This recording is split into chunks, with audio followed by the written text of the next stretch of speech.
Monsieur le ministre, pour la troisième année consécutive, nos pêcheurs vont devoir rester à quai pendant un mois. À compter du 22 janvier, la majorité des navires de plus de 8 mètres sera interdite d'activité dans le golfe de Gascogne. Près de 300 bateaux de la façade atlantique sont concernés, dont une cinquantaine en Vendée. Ce sont plusieurs milliers de tonnes de poissons à forte valeur ajoutée qui ne seront pas débarqués dans nos criées. Pendant ce temps, nos pêcheurs regarderont le poisson arriver de l'étranger. Cette fermeture représente une perte d'environ 35 millions d'euros pour l'ensemble de la filière. À force d'interdiction, celles et ceux qui vivent de la mer sont durablement fragilisés.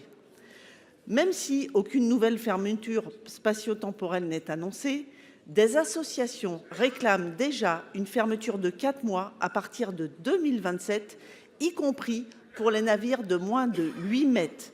Elles exigent également une indemnisation rapide des pêcheurs contraints de rester à quai.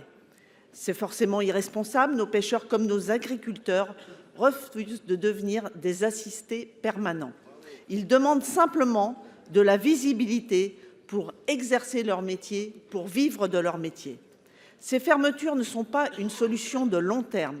Les professionnels ont massivement investi dans des dispositifs d'effarouchement. Ils doivent continuer à tester, évaluer, comparer.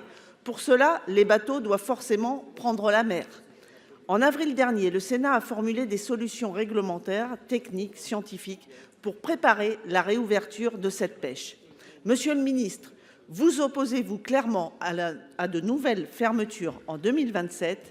Et au-delà des déclarations, comment comptez-vous défendre concrètement cette filière qui a le mal de terre ?